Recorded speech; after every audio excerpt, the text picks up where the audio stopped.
You are listening to Any Given Sunday, Australia. Yes, hello and welcome to the Any Given Sunday Australia podcast. Number one podcast in at least 3 households, 1 studio, NFL Australia head office, American Football Australia head office, Prokick head office, and joining us is the big dog of the Prokick head office these days, Timmy Gleeson. How are you, mate? Good, thanks, TMac. Good to see you, mate. Been a minute between drinks. It's been way too long. We're just saying we're due to go out and swing some sticks soon, mate, so I can tear you and Chappie up on the golf course.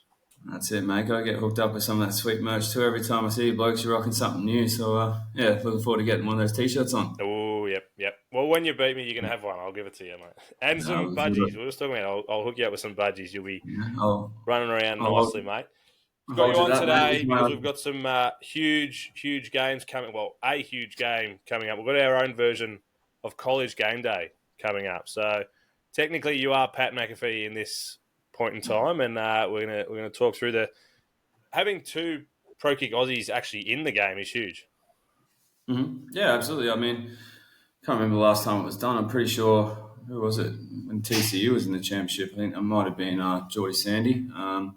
But yeah, it's always good getting some recognition. Obviously, sort of 2 of the bigger household names in Australia getting a look in with big Rendell and Joey McGuire. So both teams have performed admirably the last few weeks and both deserving to be there. Like you said, household names, both having an old man that is relatively famous. Obviously, Eddie McGuire and Rendell's old man playing for the Bombers back in the day. Mm-hmm. Yeah, definitely. Was it Bombers, was it? I believe so, yeah. Shit, I probably should have checked that before. I'm pretty sure it was the Bombers. Yeah, there you go. I'll copy and cut. If not, here. I'm going out with it. Yeah. It's definitely the Bombers. Yeah, there you go. Yeah, look, both big lads too, deceptively big. But yeah, both have done a great job. Obviously, both first year playing as well, which is phenomenal. They've done terrific in their given positions. I've actually had a chance to go out and see them play live actually this year. So first time was back in November. I was watching Florida State versus Notre Dame up there in South Bend, Indiana, and was sitting with Big Rendell's mum in the stands and was actually out in California for the Rose Bowl just recently. So, yeah, I had a chance to sit with Eddie and Carla and Mastro from Florida State and watch Joe get it done over Oregon. You've been busy, mate. You're a flat out man. You and Chappie are very, very hard to get a hold of these days. Hence why so long between drinks. Mm-hmm. You've been out this morning with the future of Prokick. Is there anyone in there like looking pretty solid, heading away? I'm presuming you're going to have a tour of something, or you've just had one lately. Tour is usually mid-year. This is kind of the busy time of the year with the transfer portal. It's sort of all hands on deck, getting boys ready. I reckon we've probably done upwards of around 30 scholarships this little period here, including transfers over there. So, Lockie Carrigan, he's off to Memphis. Matty Chills going to Kennesaw. Bailey Ettridge to Nevada. And then I'd say big Luke Goda, who's off to South Florida. He's a tremendous talent and someone we're looking forward to seeing big things from in the future. But aside from that, up and coming, Billy Gowers, obviously sort of ex-AFL name there. He's just sort of joined the ranks, and as has Bryce Milford, who's sort of trotting around the VFL for a little bit. He's about a 197 centimetre big left footer. So, excited to see how these boys progress in the next year or so. I've just looked up while you're talking. I've been looking up his old man. Didn't play for Essendon. Played for Fitzroy. Yeah, and Brisbane Bears. So I was way off the mark. That's good. We're going to have big James on the next few weeks, so I'll make sure I get that right when he actually comes on. Yeah, sorry about that, Jimbo. I want to start off with the 12-team format that's just come in this year.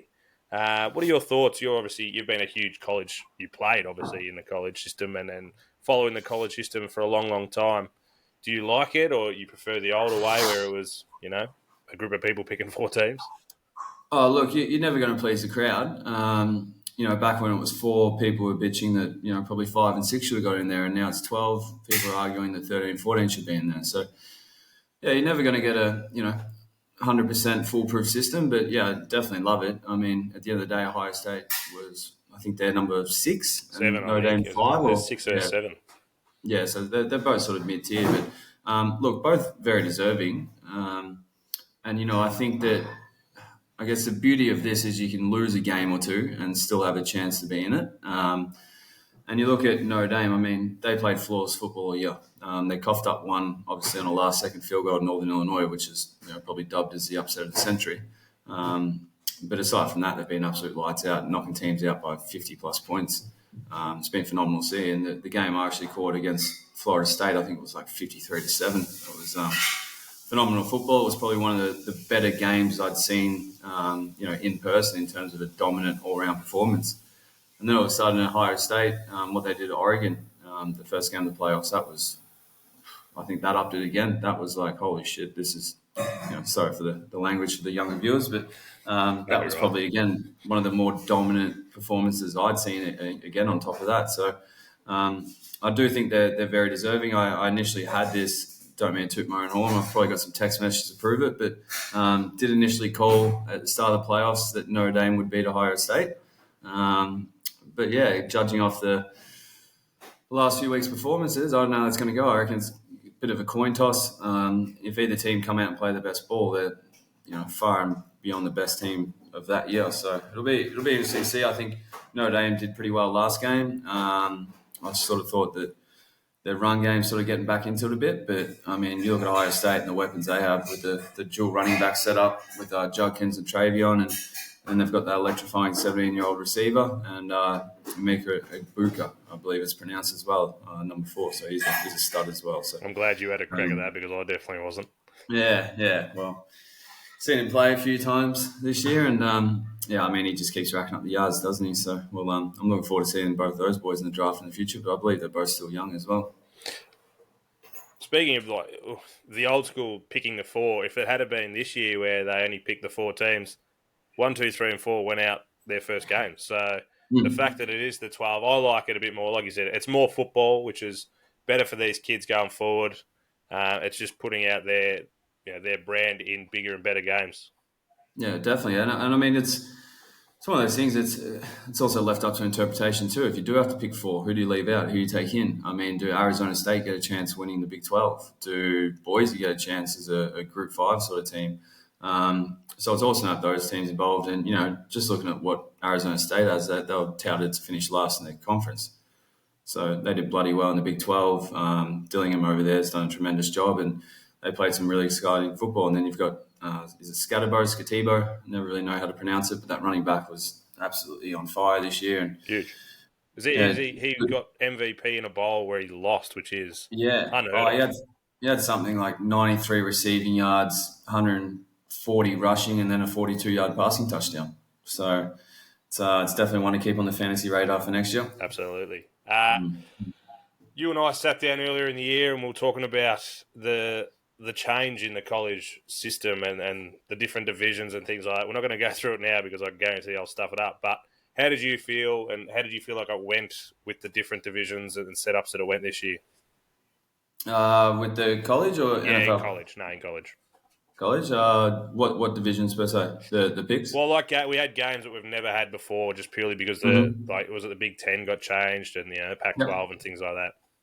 Yeah, there's definitely inclusions. I feel as though the bigger aspect there was the dismissal of divisions and how that's played out. Usually, you wouldn't see a Alabama versus Georgia game in September, so I think it's a real treat. How these games are now becoming a bit more mainstream. They won't just sort of be a conference championship matchup. We'll actually sort of see that during the regular season too, and that'll definitely sort of shake up how the championship games are played. Bringing Oregon in, it's a bloody long way to travel from New Jersey if you're at Rutgers or Maryland to UCLA, USC, Oregon.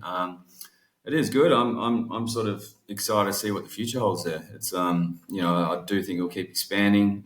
There's talk that the Power 5 or going into the Power 5 conferences again, they might separate from the NCAA and unionize. And it's just been announced that revenue sharing will come in this year too. So a lot of the top teams will have a $20 million salary cap per se. But then on top of that, there's unlimited earnings with NIL. So we're seeing punters these days getting offered $100,000, $200,000 a year. US on top of a scholarship check. So it's it's nowadays it's not necessarily playing for necessarily the biggest team if you are a punter. if you're going to roll into a Georgia or Alabama and punt 30 times a year, they might not want to afford, as much money to a punter as, say, University of Illinois or, Rutgers, who might value a punter, and all of a sudden they might be willing to chuck out 200,000. So, yeah, it's a ever changing, never changing beast. It's something different each year, and I think there's a new lawsuit going through the Supreme Court as well with Diego Pavia, the quarterback at Vanderbilt, challenging NCAA ruling and trying to get his years back that he lost playing JUCO. So if that goes through as well, that's we're going to see 7-8 year college football athletes. So it's definitely strayed a long way since I was last playing 10 years ago. But no, exciting times, and the boys are in a really fortunate position. It's really turning into a bigger, more elite sort of competition. It's definitely different from 10 years ago when you were there, mate. But like you said, you go into these awesome teams, and going to Alabama or something like would be huge, but you're not going to get the exposure where you go to a Rutgers, and we were talking about him before, Adam Corsack can go out and win a Ray Guy Award because he's able to actually used and show his talents throughout the season. Yeah, definitely. He can win a round of golf too. He slaps him all right, the big fella. But yeah, look, it's about putting yourself in the best position, especially if you sort of do want to, make it to that next level to get the exposure, but also make sure you get enough punts on the weekend. Speaking of going to the next level, Adam Corsack, from a lot of people that I've talked about, is one of the more unlucky punters of all time, just purely because of how good he is and how good he was. NFL is changing. If you don't see that, you're blind. Like the fact that we have, 7 or 8 punters actually in the league now. They're talking about, you guys get a mention every second week, every time there's a grouse punt, and having boys in playoffs and things like that. It's the NFL is a different beast now, that for punters especially. Yeah, absolutely. I mean, I think what Aussies have done, and sort of, I shouldn't necessarily, cast out the Americans here, but what the Australians do, sort of coming in at a bit of a later age in the way that we structure our program and the intensity of which we run it, we can't send anybody over there underprepared. With college sort of being pretty cutthroat these days, so if you're not performing, teams sort of have some, a scapegoat in a sense to kind of move you on. We've got to make sure you're prepared. So on top of that, if players are heading over at 23, 24, playing for 4 years, and then sort of getting ready for the NFL, the transition, or I should say the best punters in college football compared to sort of the worst punters in the NFL, the gaps close significantly. And especially with the rookie contract in the NFL being 4 years, I reckon we're going to see a lot more turnover now. We're not going to see the years, the 15-year Thomas Morsteads or the Johnny Heckers. There might be 2, 3, 4 punters who will sort of get that big contract of $3-4 million a year.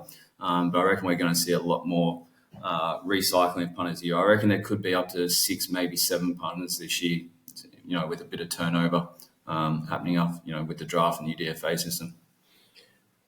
Let's get on to the game. Where are you watching it? Are you getting together as the Prokick lads and going to watch it together? Yeah, we are. So we've got our Tuesday morning training session from 8 to 11, and then heading down to McGuire Tavern. So that's in I want to say up Belgrave way. Tremendous place. So shout out McGuire. Very accommodating with the Prokick boys. We tend to go there every Friday and get the Palmer soft drink special for $20. So I'd say if you're in the area, I believe they're going to put it on the big screen for us, put it on the projector. So, yeah, it should be a cracker matchup. Do you have a tip either way for anyone who's listening and might want to put $1.20 on each? Look, I think that any team can win on the day. If I was a betting man, I'd probably be putting something small on Notre Dame or something on those lines, just because I do think any team can win it. It is very hard to bet against Ohio State, but if Notre Dame bring their A game, I think they're very well coached. Freeman runs the clock meticulously. Riley Leonard runs the shit out of the ball. So the defense has got to account for the quarterback there, which I don't think Ohio State has necessarily done the past couple of days, but past couple of games. But yeah, I think it'll be a great matchup. And if I had $1.20 to spend, I'd be looking at probably Notre Dame. Might have to borrow $1.20 off Chappie. He's the one with the big bucks. We all know that. As far as the boys, have you been able to chat to them leading into it or anything like that? Spoke with Rendell just before his last game. Had a phone call with Joe the other day. He actually kind of ripped me for not knowing his American number, which is a bit strange. He always calls me off Messenger. But I do have the signed Joe McGuire jersey, and I was actually wearing my Notre Dame top at training today. So, I tend to sort of leave them alone. Don't sort of want to get too much in their heads, give them any advice, none of that. I never made it to that stage playing. So they've already gone through, more than I have in 1 year. So, yeah, just kind of let them go out there, do their thing. I'll have a word with them afterwards and, congratulate them on a wonderful season. And, with the nature of college football, they've probably only got a week break before, preparation starts for the 2025 season.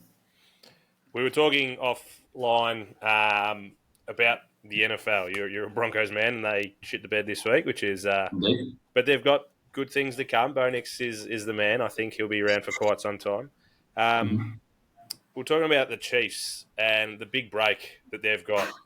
College football, especially back in the day, there used to be a massive break between bowl games and the last game of the season. Mm-hmm. How do you think that might play out? Do you think rust is a real thing, especially in the kicking side of things? I wouldn't say so much in the kicking side of things. I mean, look, at the end of the day, it probably helps out. A lot of these games are indoors these days. Yeah. If you're playing outdoors, it's definitely detrimental. Coming up in those New York winters, I know I don't know if you've sort of seen any of the pictures of what's happening over there. I mean, LA aside, T's and P's. It's snowing all throughout the country. I think the Orange Bowl with Penn State, Notre Dame the other week, I think that was 40 degrees in Miami. And that's obviously Fahrenheit, so you're looking at single-digit figures there. Yeah, I was going to say, we're talking Australian numbers here, mate. Yeah, exactly. Yeah. So what's that, about 8 degrees, 7 degrees, 6 degrees even? So it's been freezing throughout the country, and, fortunately, the higher the playoff goes, obviously going indoors to stadiums is good. But, I mean, the first round of the college playoffs, I think it was probably -15, -20 in Ohio. I think it was probably -20 in Indiana, or I think it was, Ohio, Indiana, that game. And then the Tennessee one, that was freezing too. So, yeah, it's definitely detrimental. But in terms of the long break for the players, I do think having 23 days off in a physical sport is detrimental. I feel as though that, I think the NFL commentators usually touch on a fair bit, is that, the first quarter or two, you might be throwing out some rust, and, in a playoff game, you don't really want to be wasting, any drives, let alone quarters. So, I'd be on the Texans this weekend. I feel as though they put it together against the Chargers last week, and the Chargers are a hell of a football team too. I actually thought I sort of had them penciled in as a bit of a roughie, but with that being said, it is Kansas City. We all know what they're capable of, and every bloody year they do this to us. So who knows? I think it'll be a ripper of a game. Can't wait to watch that one. Just going to get the game time weather up. That's one thing we haven't looked at in the Chiefs. -3 game time weather. So every chance it's snowing for those poor bastards as well. Yeah, it's probably a bit of a warmer weather day in Missouri then. It's it can definitely get colder than that out there. As far as you guys around here, you're obviously still growing. People, as far as getting in contact with you, is it still the same as it was when we had you on? I think it was 2 years ago now, I reckon. Yeah, absolutely. www.prokickaustralia.com/contact-us. So just fill out a little slip. I'll give you a call from there, and we'll get you down for a tryout. But I mean, we've definitely grown now. We're up to probably maybe 80 full-time across Melbourne, Geelong and Brisbane. And look, we can never have enough good players. The schools from FBS, FCS, Division 2, they all need punters. The COVID years are just weaning out now, so a lot more openings. So if you've got half a shoe on you, give us a message, and we'll get you down for a kick. And obviously not 32 years old and can't kick over a Janty, and that doesn't really play well. Yeah, I'm with you there, mate. Yeah. The old strings, they give out. Yeah. They give out. Mate, that's it. Can't thank you enough for giving up your time and just putting our eyes across this college football. We're going to be doing it a lot more next season. Officially just signed on with Prokick to be the number one podcast. We actually signed it earlier this year. You've just been the busiest man in the world, and I can't get you on. So look forward to more of this. We'll get it going next year for sure. Yeah. Definitely a weekly tradition, so we'll fire it up. Absolutely, mate. Look forward to having you and seeing your face a bit more, and hopefully more on the golf course. Absolutely, mate. Look forward to seeing you over hole 19 and for a couple of cold ones. Water, though. Absolutely. Absolutely. Stay hydrated. Cheers, mate. Cheers, brother. See you, mate.